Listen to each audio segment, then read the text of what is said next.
In my fourth year married to Scott, his old flame Cheryl got divorced and returned to the country. Worse yet, I was diagnosed with cancer and was close to death. In the less than 6 months I had left to live, I continued playing the role of Scott's devoted wife, until my death. After reading the diary I left behind, Scott completely broke down, holding that thin diagnosis report. I stood at the hospital entrance, contemplating calling Scott. I tapped to open the contacts on my phone, then closed it again. His number was the first to appear. His voice was as deep and cold as ever, but softened slightly when he said my name. Nellie, I have some things to handle tonight, won't be home for dinner and might come back late, you should go to bed early. All the words I wanted to say were stuck in my throat. Okay, I replied, as brief as usual. The line went dead, but I still held the phone to my ear. The sunset was bloody at the horizon. I had been married to Scott for 4 years, and I had liked him for nearly 10. I was lucky. Scott was being pressured by his family to find a spouse and was going on arranged dates just when he met me. Given that we were both reasonably good matches,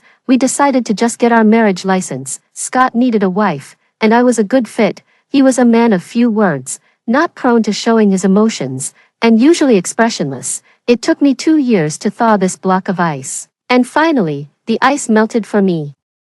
We started to resemble a normal married couple, living a life steeped in the mundane details of daily existence, slowly transforming into the ideal I had envisioned. But now, this dream, not long sustained, was about to be shattered. Today, the doctor confirmed I had pancreatic cancer. I also knew that today was the day Cheryl, his once beloved, returned. That's why he hurriedly hung up my call. To meet her, I didn't eat and waited for him in the living room for a long time. I waited until the night deepened, and when the living room door opened, I was jolted awake from a drowsy stupor. Scott carefully closed the door and tiptoed in. The moment the living room light turned on, our eyes met. He paused briefly, then frowned slightly. Why haven't you gone to bed? I accidentally fell asleep here in the living room. I looked at him and smiled. I just woke up when I heard some noise. Scott just grunted, his expression unchanged. I stepped forward to take his coat. Sandalwood mixed with gardenia scent wafted into my nostrils, nauseating me. That was Cheryl's favorite scent. On the day I was diagnosed with a terminal illness, my husband had driven to pick up his returned old flame. I should have asked him about it, but I just opened my mouth and said nothing, as if nothing had happened. The next day, I still got up early as usual to make breakfast for Scott. Scott had a stomach condition. During a severe episode, he had to stay in the hospital for half a month, and I stayed with him throughout. The hospital's doctors and nurses all said he had found a good wife. Sitting on the hospital bed, Scott looked weary, his gaze on me unfluctuating. When we were alone in the hospital room, he spoke again. Hiring a caregiver would have been the same. My hand paused while slicing fruit, and the continuous peel broke. He seemed to notice. But, it's different, actually. It's not really different. But people always feel that doing things themselves is better than leaving them to others. You always care more for the ones you love than others do. What's different? I looked at him and smiled, giving a seemingly unrelated answer. You are my husband. His stomach condition wasn't cured completely, and after he was discharged from the hospital, I always thought about nourishing his stomach. Scott is a workaholic, often forgetting to eat when he's busy. I get up early to make breakfast for him, and sometimes, when I have time, I go to his office to bring him lunch. If I'm too busy, I remind him to eat at meal times. Over 2 or 3 years, many things have become habits, like waking up early. Today, Scott got up earlier than usual. I didn't have time to straighten his tie before he grabbed the lunchbox from the table and rushed out. As he was leaving, he paused, turned back to look at me standing in the living room. His expressionless face softened a bit, like the sky clearing after a fresh snow. I'm heading out, Nellie, be careful on the road. Just like countless other mornings, going to deliver lunch to Scott at noon was just a spur-of-the-moment decision. I didn't tell Scott, and the receptionist at his company, who recognizes me, greeted me and let me go up. I've been to Scott's company many times. He has always introduced me openly to everyone as, "This is my wife." This title carries a hint of last century's antiquity, yet it spontaneously conjures thoughts of unwavering affection from that era. I almost believed that we could continue on like this forever, but life always loves to play jokes. First, it grants you a beautiful dream, then shatters it. leaving you amidst the ruins, to glimpse its truly fierce face. Like now, I saw my husband, talking to his long-lost beloved, his white moonlight, in her hands. She held the lunchbox I had packed for Scott's breakfast. Cheryl seemed unchanged. Still the same as she was in college, with long hair draped over her shoulders, smiling like a harmless yet sly cat. "Thanks, Scott, the breakfast was delicious." "No problem," Scott replied, taking the lunchbox. Cheryl was about to say something else when her gaze suddenly caught me standing not far away. She became excited, her eyes curving like crescent moons. "Nellie, long time no see." She hurried over to me, reaching for my hand, but paused when she noticed the lunchbox in my hand. "Did you come to bring lunch for Scott? Was the breakfast this morning also made by you?" "Sorry, I was just feeling a bit hypoglycemic, and Scott let me eat it. If I had known it was prepared by you for Scott, I wouldn't have eaten it." Cheryl smiled apologetically. "But I must say, Nellie, your cooking is really good." "Of course, it's good. Scott is picky due to his stomach issues. I honed my cooking skills bit by bit for him. He knows it." I smiled back at her, while hiding my clenched hand behind me, my nails almost digging into my flesh. In that moment, along with anger, I suddenly felt an incredible sense of unwillingness. Plans for revenge also started to crystallize in that moment. Scott would never cheat. Even though I still feel panicked by Cheryl's presence, I strive to play the role of a competent wife. Whether the shackles of morality and responsibility will weigh heavier on Scott, I don't know. Who will break first, him or me? When he came back in the evening, he brought me a gift. The pink diamond was dazzling under the lights, and its exquisite design clearly indicated its high value. It was beautiful, but I didn't like it. I rarely wear jewelry, only dressing up when accompanying Scott to dinners. Scott isn't eloquent, and I knew this gift was nothing more than his way of apologizing and making amends for what happened this morning. Still, I smiled and accepted it. Scott's expression softened slightly. I didn't know if it was because I didn't hold a grudge, or because I wasn't angry with Cheryl. I casually placed the box in the drawer and went to bed before he did, but I couldn't fall asleep. When he returned to the room and lay down beside me, the familiar scent of sandalwood enveloped me, and he carefully wrapped his arms around me from behind. The warmth of his body seeped through the thin fabric toward me, and I closed my eyes, breathing evenly, until the person behind me fell asleep, and I was still wide awake. The discomfort in my upper abdomen grew stronger. I opened my eyes. Moonlight streamed through the window, casting a silvery glow all over. I stared at it for a long time, so long that the world seemed eerily silent, as if I were the only one left. It was only then that it belatedly dawned on me. I was about to die. In the morning, as I saw Scott off, a notification from the calendar on my phone popped up. I glanced at it hurriedly, then remembered that today was the day to visit my mother. My parents divorced when I was very young. My father didn't love my mother and had already been involved with someone else, fathering a daughter older than me. My mother raised me by herself, providing for our family, so I vowed to study hard, but I was unlucky, becoming the target of bullying by a small group. Even though I hadn't done anything, perhaps it was just my clothes they disliked, or maybe something I said one day that they held against me. I didn't dare tell my mother, and the teachers couldn't control them. The more I resisted, the more aggressive they became. The day I was surrounded by many, I harbored a desperate thought, the rough texture of the brick in my bag providing some comfort. The leading girl's scornful gaze fell on my face, about to pronounce her judgment on me. Then Scott appeared. He was smart, knowing that this wouldn't be a one-time incident. He consciously protected me, blocking those who harbored thoughts of returning, and I passed my 3 years of middle school in peace. That's why I followed him unhesitatingly, attended the same university as him, and became a better person. But I was a step too late. Just as Scott was my light, he had also once met his light, Cheryl, who is also my half-sister from the same father. I brought some things for my mom.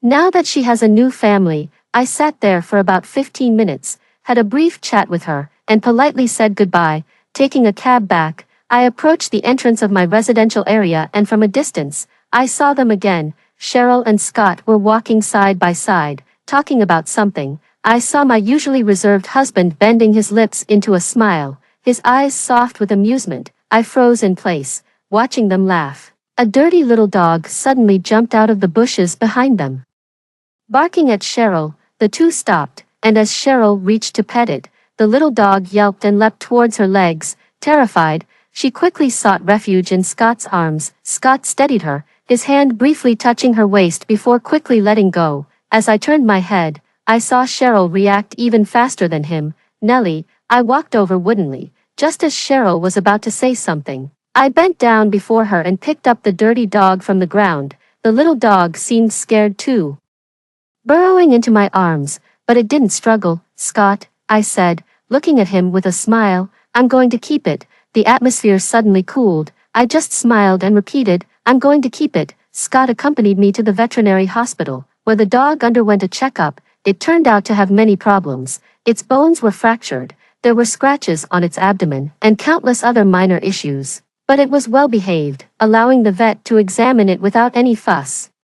Just lying quietly, Scott looked at me, wanting to say something but stopping himself.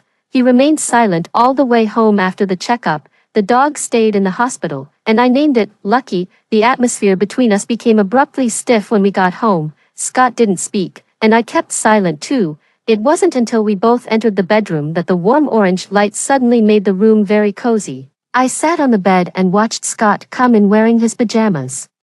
The warm light softened his sharp features slightly. His emotions weren't outwardly visible. Occasionally, I would see him smile, but it was just a brief twitch of his lips, like a fleeting bloom, quickly disappearing. I didn't know how much Scott felt for me. Over the years, I thought he might have been somewhat moved, but these thoughts seemed ridiculous after Cheryl came back. Scott, I suddenly called out to him. He looked up at me, his expression innocent yet indifferent.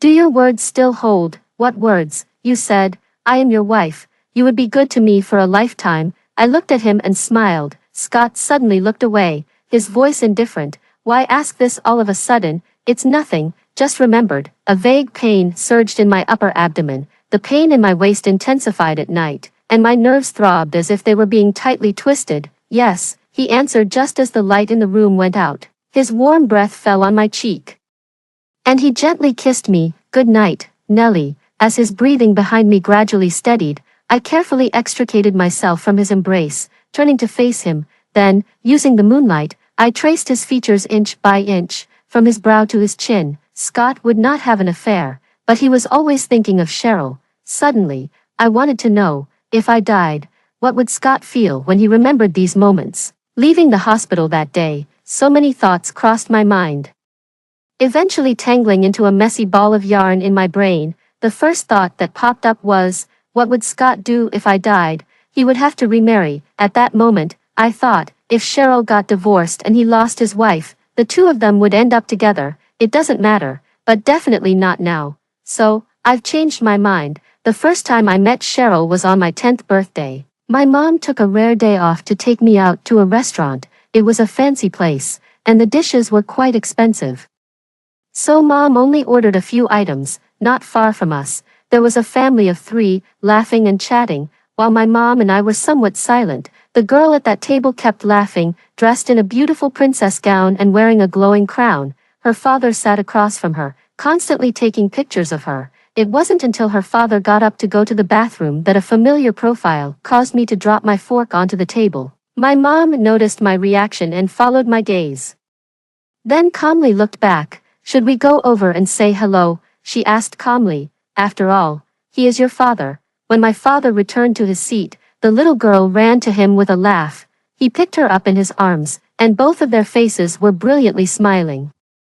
I shook my head. My memory of Dad is vague because he never was close to me. Whenever I tried to act affectionately towards him, he would scold me coldly. The fragmented image of my father confused me for a long time. Later, I realized he just didn't love me. All those things that seemed unreachable to me were easily accessible to Cheryl. I continued to pretend to be ignorant and treated Scott well, occasionally smelling the scent of gardenias on his clothes. Sometimes I saw a bit of Scott in the photos posted by Cheryl's friends on social media, subtle yet evident. I would pause on each one for a long time, then leave a heart, but I never spoke of it, just like before, maintaining a superficial peace. Yet subtly, there was a hint of an impending storm. Only now, I had quit my job, there was a new pet named Lucky at home, and I had picked up the habit of writing in my journal again. I wrote every day, documenting the mundane daily life and my physical condition. I started to have sleepless nights. With a dull pain in my abdomen, I cooked for Scott every day, but when it came time for me to eat, I would stare at the food on the table for a long time, without any desire to eat. When I visited my mom again, we only chatted for about 10 minutes as usual. Before leaving, while she wasn't looking, I slipped a bank card with a password and most of my savings into a book on the table. This was the last time I was visiting her. She saw me to the door and, looking at my face, added, "Take care of yourself." "Thank you, you too, my mom will be fine." She didn't love Dad, nor did she love me, but she still took on the responsibility of a mother and raised me healthily. Later, perhaps as karma, my dad went bankrupt, but my mom's good fortune arrived. She married the man she loved, had a younger brother, and their family of 3 lived harmoniously. Scott came home early that night, just as I finished cooking dinner. Steam rose from the dishes on the table. We hadn't eaten together like this in a long time. Since Cheryl came back, he had become increasingly busy. Scott had good manners, eating silently and speaking only after the meal. Once, I thought it was beautiful just for 2 people to sit together in silence. Scott leisurely picked at his food while I managed only a few bites before losing my appetite as a faint pain began to nag at my stomach. Just then, Lucky came bounding down the stairs and dove under the dining table. I put down my utensils and, catching Scott's glance, explained, "I'm going to get some dog food for Lucky." Lucky's room was upstairs, a converted storeroom I had turned into his den. The dog bowl was empty, so I filled it a bit, and Lucky, wagging his tail, buried his head in his meal. Watching him, I felt a little better. Suddenly, the pain in my stomach intensified, and a sweet, metallic taste surged up my throat. I covered my mouth with my hand, and when I removed it, the sight of my blood-stained fingers made my eyes hurt. Lucky stopped eating immediately and rushed to my feet, barking at me. I wiped off the blood with a tissue, crumpled it, and threw it into the trash can. Then, crouching down, I gave his head a firm stroke and whispered, "I'm okay." He barked twice more, refused to eat, and leaped onto me. I lifted him into my arms, and he quieted down, nuzzling against me. Someone knocked on the door frame. Scott stood there watching us, saying gently, "Come eat, Nellie." I really wasn't hungry but forced myself to finish my meal while Scott went to wash the dishes. When he returned and saw me on the couch playing with Lucky, he sat beside me. "Nellie, I've been busy lately. When things slow down, let's go to the island." "Okay." I rubbed Lucky's ears and replied, "Okay." Going on a vacation to the island with Scott had always been on my wish list. We were strangers to each other once. Even after we got married, we didn't go on a honeymoon. Life just went on as usual, work and home. As our relationship improved, I always thought about taking a delayed honeymoon trip to the island with Scott. I never told Scott about this little wish of mine, just mentioned the idea of a trip a few times, but his workaholic schedule was always too packed, pushing it further back. Now, he was the one bringing it up, out of the corner of my eye. I saw him looking at me, his phoenix eyes slightly curved. I pretended not to notice. He spoke again. "There's a dinner next Wednesday. Are you free to join me?" I paused, then quickly regained my composure. "I won't go." Scott didn't ask further, just nodded. My gaze stayed on Lucky, no longer paying attention to Scott. Cheryl had just returned to the country, with few connections. She wouldn't miss such a good opportunity. If she asked Scott for help, he wouldn't ignore her. Lucky, lying on my lap, grunted twice, and I stroked his head, but Scott probably didn't expect that I would show up at the banquet he attended with Cheryl behind my back. Yet, I was there. The banquet was dazzlingly lit, with men in suits and women adorned in jewels moving around the hall, glasses clinking, everyone enjoying themselves, and there I stood on the periphery, out of place, like an intruder. Scott was easy to spot. I had been chasing him for over a decade, searching for him in crowds countless times. He wore a well-tailored suit. The woman holding his hand by his side was dressed in a red dress, bright as a rose. It was Cheryl, watching them mingle in the glamorous world, chatting and laughing with ease. They seemed like a match made in heaven. Even though I had anticipated this scene, seeing it with my own eyes still felt like a slap in the face. My heart pounded violently, anxiety wrapping around it tightly, squeezing until it hurt like it was about to burst. The thoughts in my mind tangled into a mess, veins throbbing at my temples, yet, I did nothing but stand there, watching them hold hands, smiling and greeting everyone. I saw someone walk over to Scott, tap him on the shoulder, and point in my direction. Scott turned his head to look. I wasn't wearing a fancy dress and had become very thin. I had long been afraid to look in the mirror, fearful of seeing my increasingly prominent cheekbones and a face that subtly revealed a skeletal appearance. I knew he saw me, because his expression changed instantly, and it was not pleasant. Across the bustling crowd, we just stared at each other from a distance. I just quietly watched him, neither smiling nor crying. Seeing his expression change, he broke free from Cheryl's hand and started towards me, his steps hindered by the crowd. Suddenly, I smiled at him and then turned around, leaving the place. When I got home, I went straight to my old room. The tangled mess in my mind couldn't be unraveled.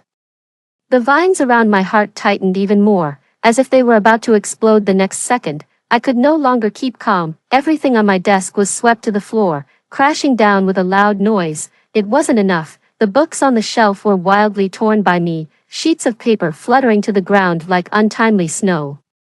Still not enough, the little ornaments on the shelf, makeup, skincare products, delicate crafts Scott brought me from his trips, and the Lego sets we assembled together, destructive urges and rage intertwined, emotions parading arrogantly in my mind. The floor was a mess, chaotic, just like my shattered life. When I snapped back to reality, the scissors were already pressed against my arm, and Lucky was frantically barking by my legs. The dog's bark was sharp and urgent. But it quieted down when I looked down at it, opening its mouth to reveal a silly smile. The scissors dropped to the floor, and Lucky quickly jumped on me, barking and pouncing. I numbly scooped it into my arms, and it vigorously rubbed its fluffy head against me, its small body warm. Holding it, tears suddenly fell, all the impulses faded, and the destruction did not bring satisfaction, only leaving a deep abyss in the depths of my heart. Such torment. When Scott came home, I had already cleaned up the room. He wanted to talk to me. I sat on the sofa looking at him and smiling, knowing he wanted to explain but not knowing how to start. I had been with him for 4 years, navigating the world of fame and prestige. Scott was not particularly eloquent, but he was clear and organized. His words, however, always came out cold and detached. It was I who taught him bit by bit how to handle situations and how to deal with the old hands at networking. Now he excels in such settings, yet away from the spotlight, he still remains sparing with his words. I used to think I loved him no matter what, but now, it seems maybe it was just because he hardly spoke to me. With a smile, I responded, effectively silencing all his words. It's okay. I know Cheryl has just returned to the country and doesn't have a network. You wanted to help her by taking her to the dinner. Scott's expression changed. Yes, it's okay, I said gently, looking at him.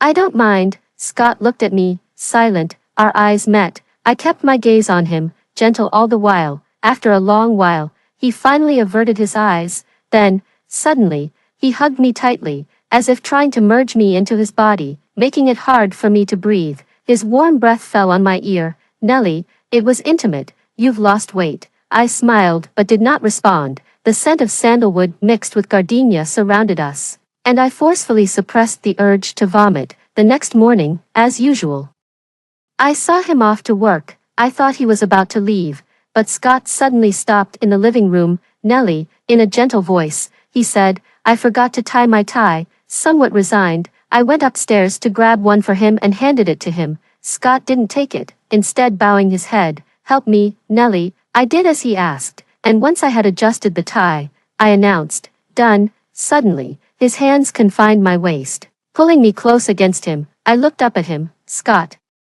All words were stifled as his lips met mine, warm and urgent. Scott kissed me fiercely. It was like a beast tearing through its disguise, filled with ferocious desire. When we parted, a faint blush tinged the corners of his eyes. I looked at him, silent. Scott then kissed my forehead, his lips curling into a slight smile. I'm off, Nellie. I smiled and bid him goodbye. I had made plans with Cheryl. We agreed to meet at 10 in the morning.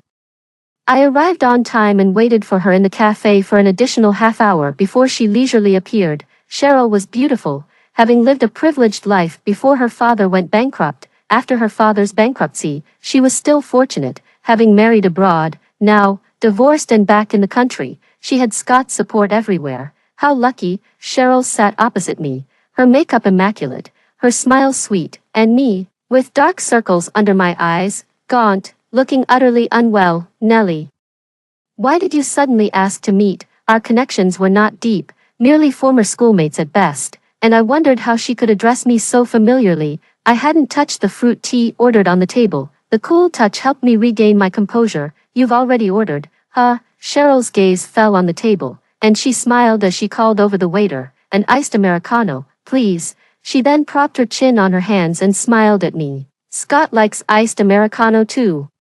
I didn't used to like it, but I've started to enjoy it recently. I took a sip of my fruit tea and didn't respond. Cheryl's smile was innocent yet mischievous. She was the one who told me she had divorced and returned to the country. Her tone was polite, yet unmistakably smug. It was as if she couldn't wait to tell me, I'm back to steal your husband. After the aroma of the fruit tea dissipated, only bitterness lingered in my mouth. Cheryl's iced Americano hadn't arrived yet, and her gaze remained fixed on me. Seeing me look up at her, the smile on her lips deepened. Speaking of which, I should thank your family. Her words were suddenly cut off by a loud noise in the hall. A few seated customers stretched their necks, looking our way. Cheryl turned her face slightly, a blush spreading across her pale cheeks, as if she had been stunned by my sudden slap. She covered her face and turned to look at me. Nellie. I didn't want to hear her call my name, and one slap wasn't enough to vent my anger. I picked up the fruit tea from the table and poured it over her head.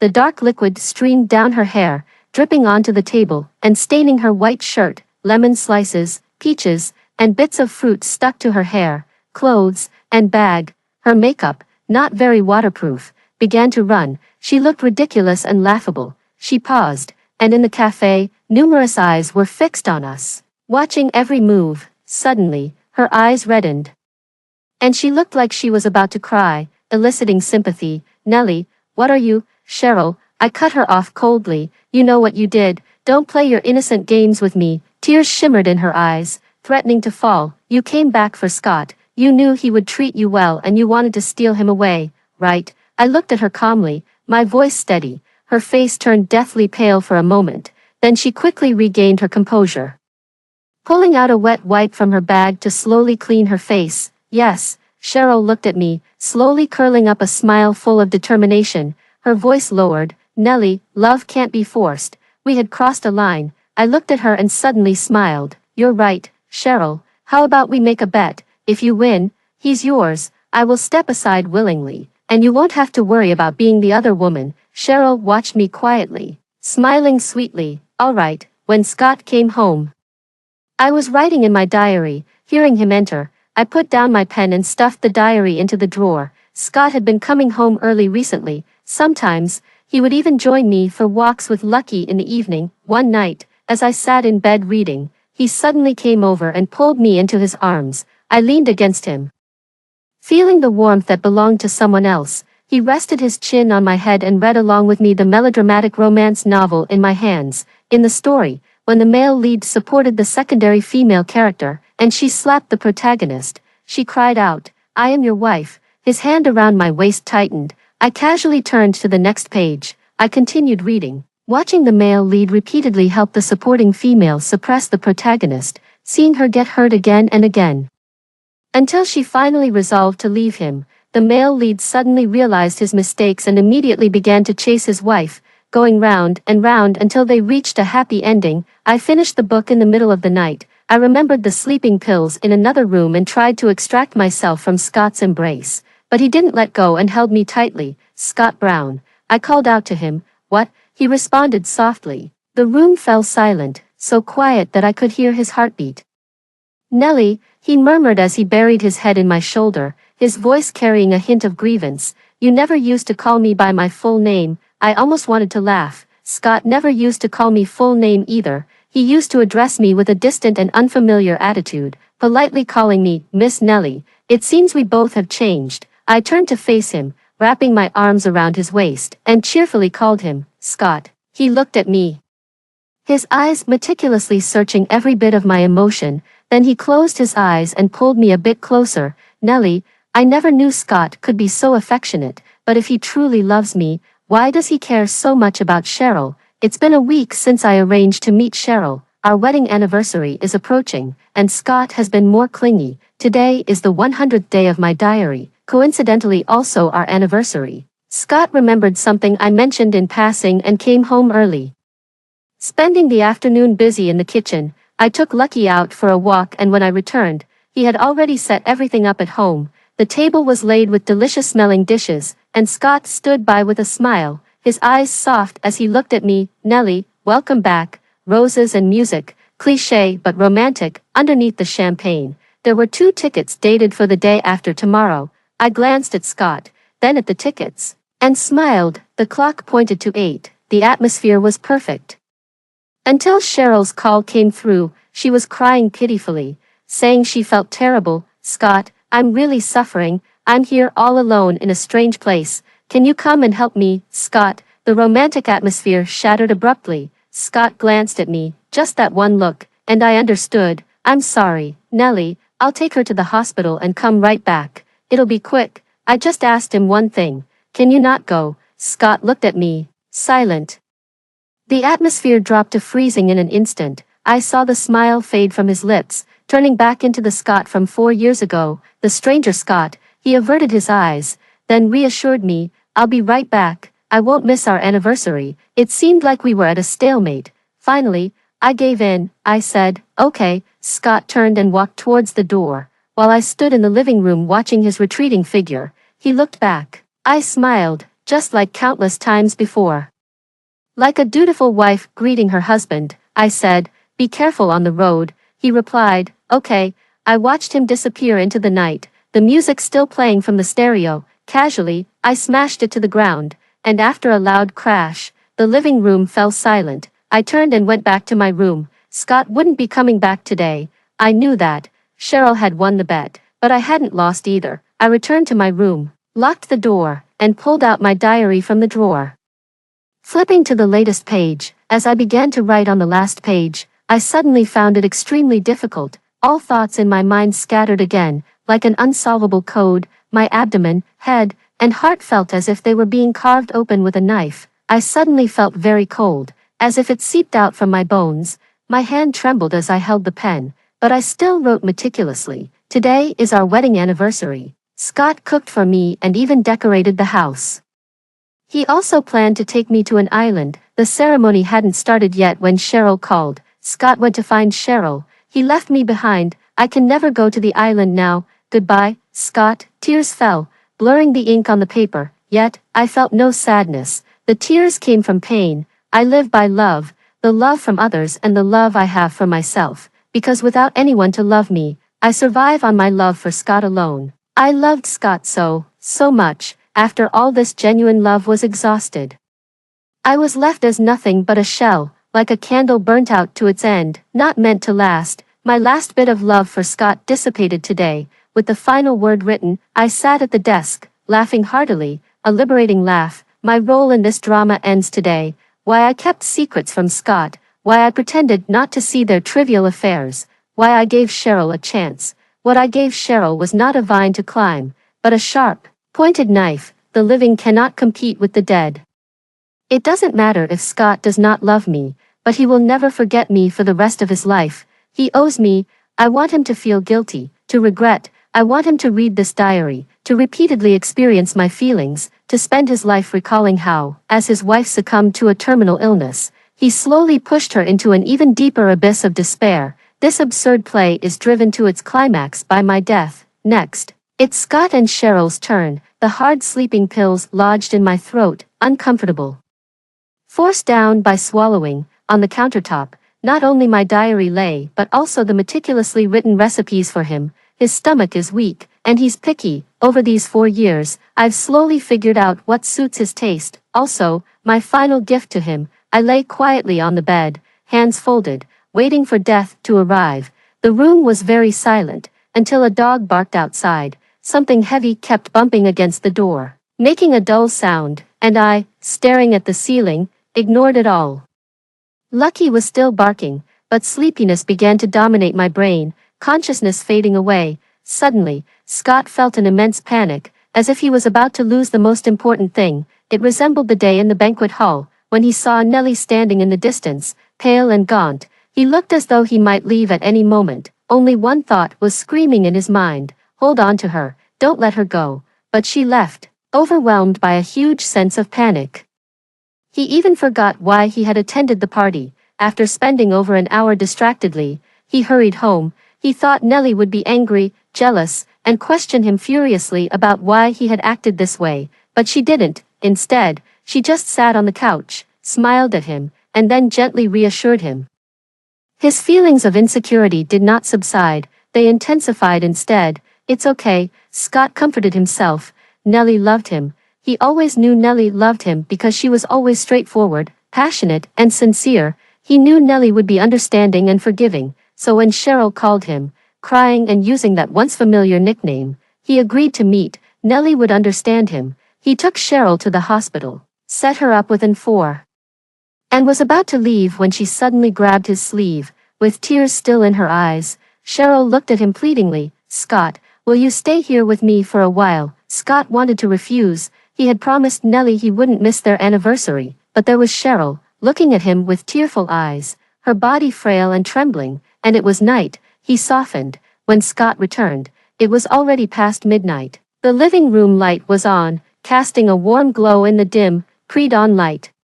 Scott quickened his pace, eager to see Nellie, but Nellie was not in the bedroom, nor in the study, or in the room she once lived in alone. She was nowhere to be found. The food on the dining table had gone cold, untouched. In a corner of the living room lay the remnants of a sound system, smashed forcefully onto the floor. Only a few of her clothes and Lucky were missing. Nellie was angry. Scott thought she had just gone traveling in a huff. It was okay, she would cool down. He would wait a few days for her return, apologize, and explain everything, but after a few days, Nellie still hadn't returned. No one knew where she had gone. Nellie's phone was off. Her colleague said she had resigned 3 months ago, and her mother mentioned she hadn't seen her for a month. "Please let her know when she has time to take back her bank card. I don't need her money, she can keep it," said her mother, her tone polite yet distant. It was then that Scott began to sense something was terribly wrong. Panic returned, fiercer than before, like a giant wave surging after a brief retreat. Scott started to track Nellie's whereabouts, checked her social activities over the past few days, and even looked into the dashcam records. Nellie's days seemed simple, going out in the morning for a walk, buying groceries, coming home for lunch, and taking Lucky out in the afternoon. Day after day, but sometimes, she would drive to the hospital. Scott was no fool, a series of actions strung together, and the answer is nearly palpable. When he occasionally woke up at night, he saw her leaning against the headboard, staring out the window, with not a trace of sleepiness. He embraced her increasingly emaciated body. There was also the ever-silent atmosphere at the dining table and her furrowed brows. Scott didn't believe it, because she hadn't said anything to him. But he couldn't help but believe, because she hadn't said anything to him. Scott had searched for her for a long time, but Nellie had disappeared without a trace. 1.5 months later, an unfamiliar call reached him. It informed him that Nellie had passed away. Nellie had died in a sanatorium on an island. By the time Scott arrived, her ashes had already been scattered into the sea. The person who received him was Nellie's caretaker, a young woman whose attitude towards him was indifferent. In the room where Nellie had lived, she handed him 3 notebooks. "These are Miss Nell's diaries and some other records." The woman paused, then added, "Nellie wanted me to burn them, but I thought Scott should see them." As she left, she gave Scott one last look, her eyes undisguisably cold. Scott sat quietly in the room for an entire afternoon. The afternoon sunlight streamed through the window bars, warming the room, but sitting there, he felt as if someone was choking him. Until midnight, he opened Nellie's diary, those details he had deliberately ignored. The hidden tears and blood, all the pain she had swallowed alone, wove into a sharp net that slashed his heart into shreds.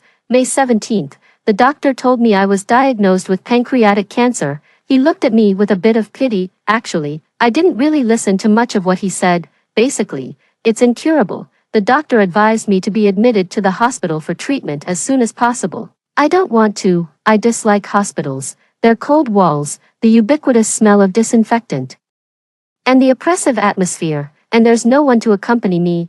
I thought about calling Scott, but I didn't know how to start. What should I say? Should I tell him that I'm dying? Better not to say anything. But then Scott called, saying he'd be home late because he had something on. Suddenly, I remembered, today Cheryl was coming back. Scott, Did he go to pick her up? May 18th. Went to Scott's office to bring him lunch. I ran into Cheryl. She looked as beautiful as ever. The lunch I made for Scott in the morning, she ate it. I was angry, but later, I realized, whatever I gave to Scott, it was his to do with as he pleased. May 21st, I went to see Mom. She's doing well. I originally wanted to tell her, but then I thought better of it. Mom is already very happy now. I shouldn't disturb her. On the way back, I ran into Scott and Cheryl, and a little dog. I wanted to keep it. The moment I spoke out, I saw Scott's face change, but I insisted on keeping it. The vet asked me what its name was. Let's call it Lucky. May 22nd, last night before bed, I asked Scott if his words still held. He said they did. If only I were a bit sillier, then I wouldn't see his evasion. May 25th, I saw Scott in a photo Cheryl posted on social media, a gathering of young talents, with just a corner of his face showing in the bottom left. Her caption read, "It's great to have a business magnate as a friend." I also thought it was nice, so I gave her a like. May 28th.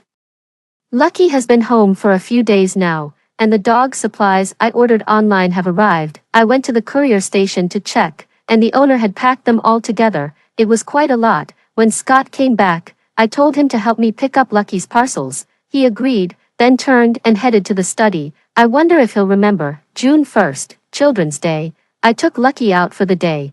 When we returned, I went in to collect the parcels. Lucky's room is on the second floor.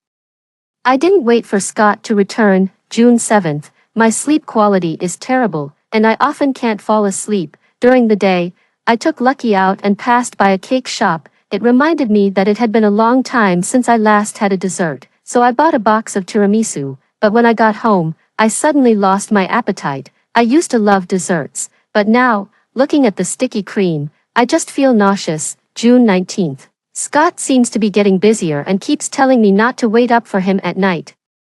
After fading from my life, he frequently appears in Cheryl's social media posts. I sometimes envy Cheryl. As a child, her father loved her. As an adult, her husband loved her. After her divorce, my husband seems to love her too. It feels like I have nothing. June 25th. My insomnia has become severe, night after night of wakefulness and escalating pain. It hurts to stand, to sit, to lie down. It hurts so much. The person in the mirror looks extremely pale. There's a slight jaundice to the complexion. June 30th. Scott came home for dinner. Actually, it's been a long time since I last ate properly. Forcing myself to eat, I ended up throwing it up, so I just ate a little. I used feeding Lucky as an excuse to leave. Then, I vomited blood. I had only seen such scenes on TV, where the heroine, suffering from a terminal illness, coughs up blood. I might not have the heroine's fate, but I seem to have her illness. It's not a big deal, just vomiting blood. Compared to the pain and insomnia, the vomiting blood seemed trivial. July 5th, Scott asked if I wanted to go to a dinner party, but I declined. It's been a while since I looked in the mirror. I can't sleep at night, can't eat. Brushing my teeth in the morning, I caught a glimpse of a stranger in the mirror. My cheeks were hollow, cheekbones slightly protruding, dark circles under my eyes, and my lips pale. It seemed I had aged a lot suddenly, yet I am only in my 20s, supposedly in the prime of life. The end is getting worse, tormenting me, until death. I don't want to die looking so terrible. July 11th. Still, I went to the party. Scott and Cheryl looked good together. Had I not been going mad, this thought wouldn't have crossed my mind at first glance. Later, Scott saw me. He came over, but I ran away. I realized I was beginning to lose control of my emotions. If it weren't for Lucky being there, I don't know what I might have done. July 18th. Abdominal pain, insomnia. I threw up again after eating. July 22nd. The scissors left in the room were stained with blood. It was only when I came to my senses that I realized I had cut my arm. I quickly bandaged it up. It wasn't the first time. I plan to go to the hospital tomorrow to get some sleeping pills. July 26th. Stomach pain, vomiting blood. The pain worsens after eating. I don't want to eat anymore. July 30th. I almost passed out from the pain while lying in bed. When I regained consciousness, I saw Lucky licking my hand by the bed. I instinctively stroked its head. I grabbed my phone to scroll through my social media. Right when I opened it, I saw that Cheryl had gone to the beach. The photos in her grid were beautiful. In the last one, I saw Scott's hand. He was still wearing our wedding ring. August 1st, pain. August 5th, went to the hospital for some painkillers. August 15th, I saw Cheryl, she looked beautiful. It's been a long time since I last looked in a mirror. I know I've become very ugly. August 20th, the sleeping pills seem to be losing their effect. The doctor suggested I should be hospitalized. He said it would only get more painful towards the end. I refused. I never intended to make it to the end anyway. August 25th, Nellie died on this day, but Lucky saved her. August 25th, it was supposed to be my day to die, but Lucky wouldn't let it happen. It kept barking, incessantly, so loud that I couldn't sleep. So annoying that it unsettled my mind, so unbearable that I used my last bit of strength to call emergency services. Hours later, I woke up with an 4 in my arm. A nurse stood by my bed. Where's Lucky? She paused for a moment. Lucky is. I tried to sit up, my body still not cooperating. The nurse helped me. I want to go home. Your body is still very weak. You can't yet. I want to go home. My eyes drooped. I stubbornly repeated, there's no Lucky here. I need to find Lucky. When I got home, it was already midnight. There were unread messages from Scott on my phone. I didn't look, just blocked him. As soon as I opened the door, the little cream-colored dog rushed into my arms. Lucky kept barking, rubbing against me, and licking me, holding it. Tears suddenly fell. All the suppressed emotions erupted like a flood. I sat on the cold living room floor, holding it and crying for a long time, crying until my eyes were swollen. Finally, I buried my face in its fur, whispering in a voice only we could hear, Lucky, let's go. I want to go somewhere no one knows, just me and Lucky, and love. Lucky in my arms may not have understood my words, but it looked at me seriously, then slowly, meticulously, licked all the tears off my face. No one in the world loves me, but a little dog does. A little dog will always love the person who brought it home. Lucky will always love Nellie. I traveled overnight to an island and settled in a sanatorium. Island life is as beautiful as I hoped. During the day, I play with Lucky on the beach, chat with the townspeople, and walk by the sea at night. I really like the ocean. The endless waves and the salty sea breeze somehow calm my mood. I hired a caregiver, a young girl, pretty and capable. After helping out for a few days, I told her that it might get even tougher going forward. She looked at me as I coughed up fresh blood and asked what was wrong with me. Pancreatic cancer. I casually tossed away the tissue I used to wipe the blood and responded. Sophia's eyes immediately welled up with tears. I was somewhat panicked, unsure how to comfort her. Tears started falling from the girl's eyes. Nellie, you're only in your 20s. Her tears dropped on my hand, burning hot. Why would you get this kind of disease? It's easier for girls to empathize with each other, even though we hadn't known each other for long, and even though she didn't really know about my life.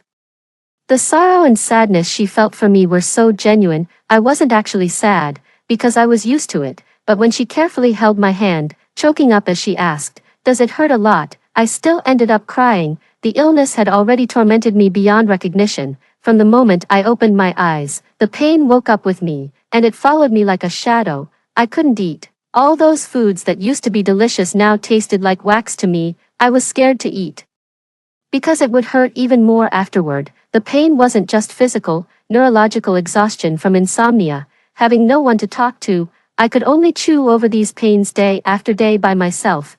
The only companion by my side was Lucky. The little dog couldn't speak. It just circled around me anxiously when I was in pain, whimpering. When I held it, it would stop barking. It just quietly licked my hand. It hurts a lot, I told her. That phrase sounded like a complaint and somewhat coquettish. It was something you would normally say to someone who loves you, but I had no one to say it to. I couldn't tell my dad, because his daughter was only Cheryl. I couldn't tell my mom, because she was someone else's mom now. I couldn't tell Scott either, as he was busy planning a future for Cheryl. In the end, I told someone I barely knew. I had stopped going to the hospital for treatment. Treatments were just a way to painfully drag out my days. I relied on painkillers and sleeping pills to get by. Day by day, I grew thinner. Occasionally, when I looked in the mirror, the person reflected back had sallow skin and gaunt features, hardly recognizable as a young woman in her 20s. So ugly, I thought. Life was like a flower wilting rapidly. I began to lose the ability to walk. Sophia wheeled me out daily to bask in the sun, watching Lucky play on the lawn. Sometimes she pushed me to the seaside for a change, to feel the sea breeze. Lucky didn't mind my looks, always wanting to kiss me, but I wouldn't let it anymore. Sophia stopped asking about my illness and just chatted with me about the past, hers and mine, and gossiped about everything. One day, as she was tidying up, she saw the wedding ring I had hidden in the drawer and exclaimed, "Nellie, you're married." "Yeah, then your husband." She stopped mid-sentence, as if realizing something. I just smiled.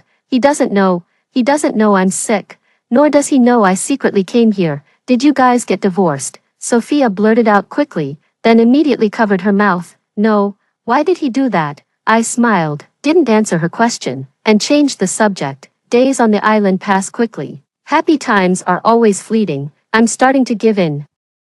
The painkillers have stopped working. The pain has become unbearable. I can't eat anything. I've hidden a knife in my room. Sometimes, the knife is already pressed against my wrist, but then I see Lucky sleeping peacefully in the room. I put it down again. Living has become a torment for me. I rarely go out anymore, but lying down also hurts. Sophia comes over to chat with me, talking about the town gossip. Her neighbor's daughter and her boyfriend broke up, causing a huge scene at the hospital.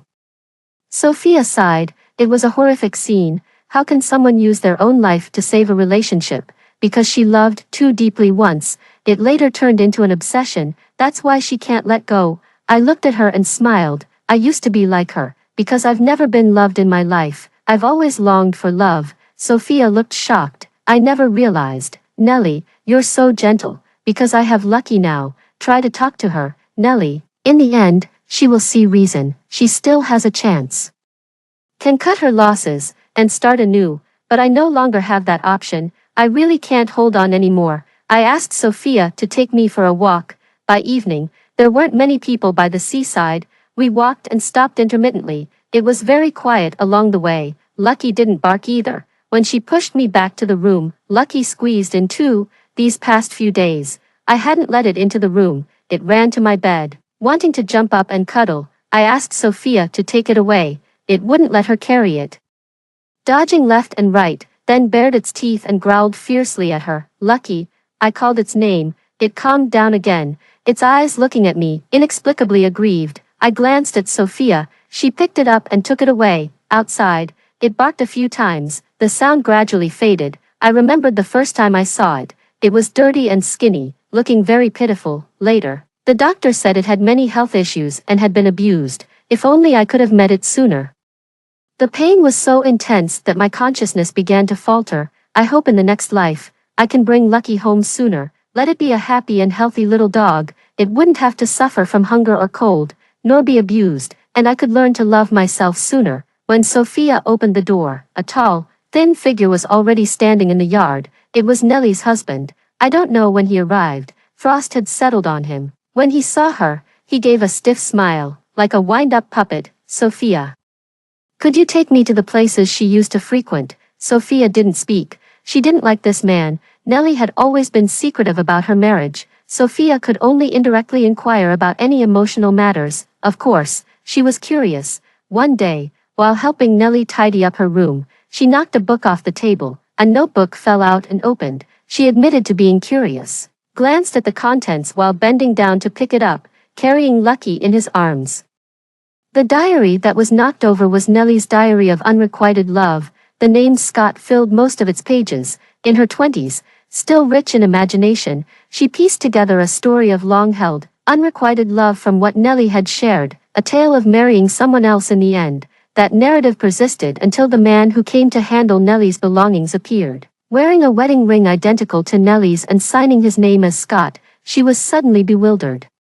If Nellie had married the man she had loved for so long, why did she come here alone to slowly pass away? And what made her, until her death, never see her once beloved again? She couldn't understand, but she instinctively disliked this man. She had refused him. However, on the 5th morning when she opened the door to find him standing in the yard, Sophia relented. Scott accompanied Sophia to the places Nellie frequented. A park always bustling with people, a corner coffee shop, a circular road near the sanatorium, and a beach. The park was where she played with Lucky and other dogs. She often sat in the coffee shop for an entire afternoon. The circular road was close to the sanatorium, where she could walk farther when not using a wheelchair. The beach was where she lingered the longest. She and Lucky would snuggle together after playing, facing the sea, quiet, like two sculptures. Scott walked these places repeatedly, imagining over and over. 5 days later, he knocked on Sophia's door again.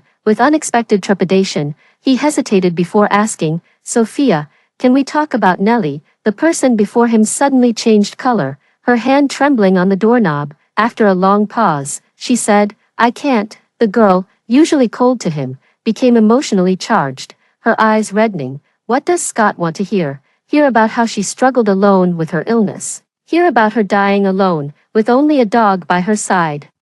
Or hear about her unbearable pain as cancer ravaged her body? Nellie never complained of pain, but Sophia could see the veins on her forehead and the cold sweat. Sophia didn't cry when Nellie died. She didn't cry when Nellie's ashes were scattered into the sea. She didn't cry when she sent Lucky away, hearing that he refused to eat or drink in his new home, curling up into a small ball. But watching a person's life being destroyed by illness, watching her slowly wither, seeing her in such pain yet still gentle and calm, watching a living being turn into ashes held in her hands, how could she not be in pain? It was supposed to be the prime of life, yet everything was irretrievable. Tears fell heavily from Sophia's eyes. She cried uncontrollably, then raised her hand to wipe away the tears, with reddened eyes, her voice cold.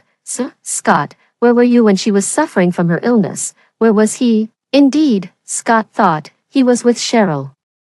Scott stayed on the island for half a month. He found where Lucky now lived. He went there several times, trying to get Lucky back from the man who had taken him in. The new owner, a man with a fierce look, was unreasonable and stubborn, no matter how much Scott offered.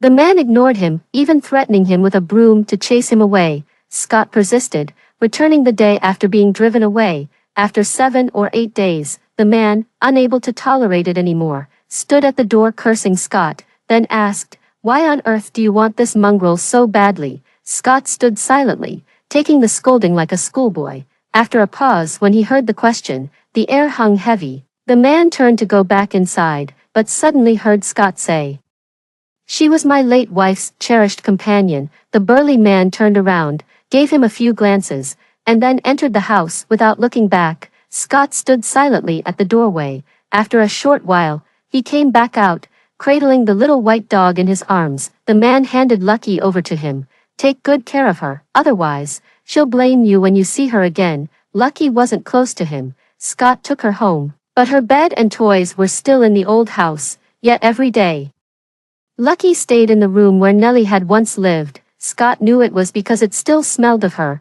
The little dog curled up, burying itself in the pillows, quiet and well-behaved. Life seemed unchanged from before. Scott still went to work, came home, ate, lived, day after day. Only Nellie was missing. He was an adult. He ate when hungry, drank when thirsty, slept when tired. One morning, Lucky slipped out the door. When he opened it, she disappeared in an instant. He searched everywhere in a panic. When he returned home that evening, he found her squatting at the front door. Her dark eyes looked up at him. Then she barked softly twice. Scott picked her up and held her close, just like Nellie used to. The house lights were off. In the darkness, Scott held Lucky for a long time before he sighed. She wouldn't blame me. She wouldn't want to see him anymore. People at the company said Scott had changed, not colder, but gentler. Scott used to be sparing with words and always had a stern face. Lately, he smiled inexplicably. A little thing would make him gently praise you. The office was abuzz. If Scott weren't married, that smile would absolutely steal my soul. What happened to Scott? It's like he's been possessed. Is it possible? A girl giggled, holding her coffee, that Scott has been assimilated by his wife. Scott's wife was a beautiful woman, always smiling softly and warmly, yet very capable. Sometimes she came by, greeted everyone without airs. It's been a long time since Nellie last visited. Scott passed by the break room and heard this. Time seemed to pause at that moment. Scott stood at the door, unable to move forward. She would never come again. Lucky still ran outside every day. In the afternoon, she waited at the front door for Scott, then trotted upstairs into Nellie's room when he returned. Scott became curious.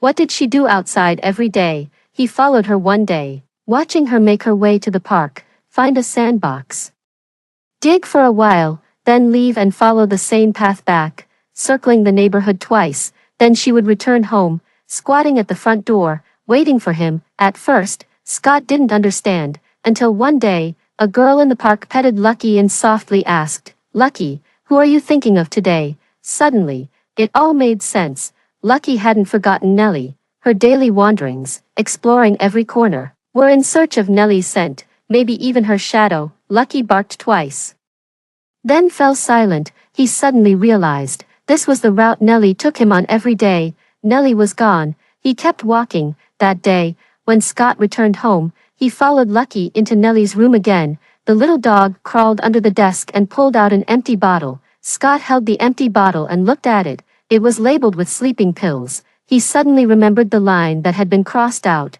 "I can't go to the island anymore. Goodbye, Scott." Nellie died that day, but Lucky saved her.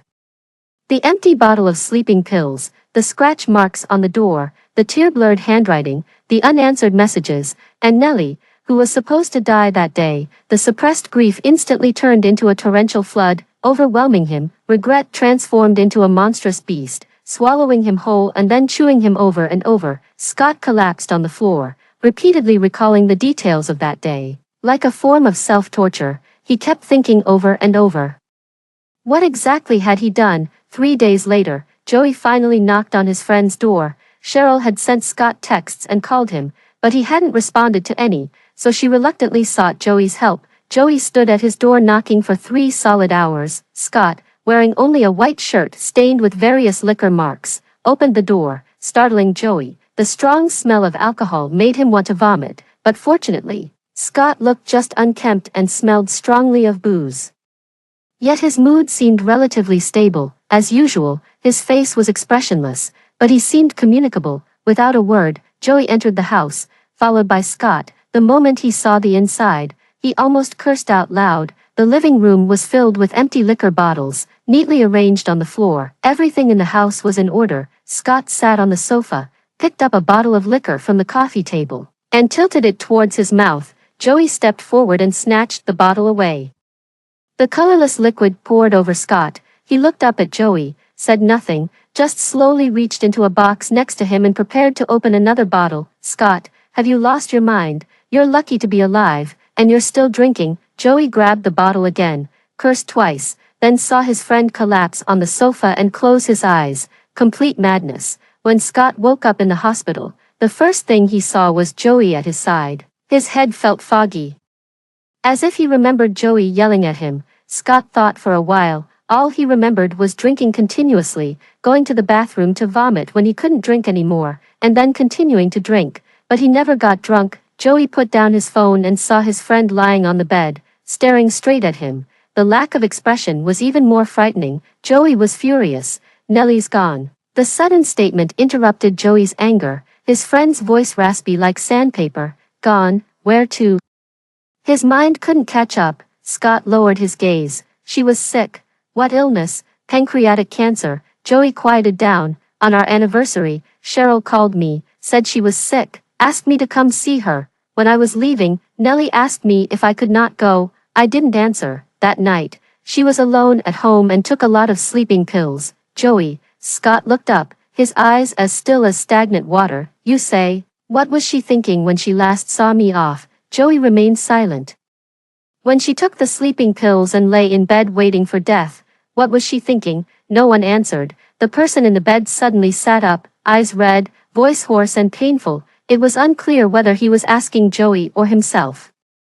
"What do you think she was thinking?" Joey suddenly stood up. Without turning his head, he walked out, and the door of the hospital room slammed shut behind him. Only he was left in the room, alone. He stared desolately at the stark white walls. Eventually, he broke down in tears. After being discharged from the hospital, Scott quit his job. Every day, he took Lucky on walks along the paths they had once shared, day after day, year after year.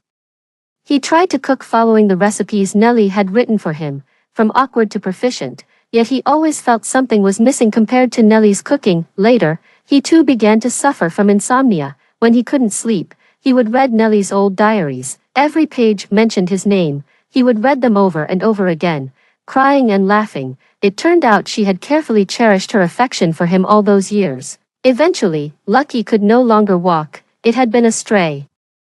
With health issues everywhere, not expected to live long. If Nellie hadn't brought it home, it would have died 2 winters later. It stopped going out, curling up into a small ball each day on Nellie's pillow. Scott stopped going out too. After eating, he would just stay by its side. The day Lucky passed away, Scott was by its side. The little dog suddenly stood up shakily, barked twice towards something in the distance, then showed a silly smile and wagged its tail unsteadily. Scott watched as it tried to leap forward, then collapsed back on the bed, motionless. After about 10 seconds, it was still. Scott knew Nellie had come for it. As sleep overtook his last bit of consciousness, Scott thought, so this is what Nellie felt that day.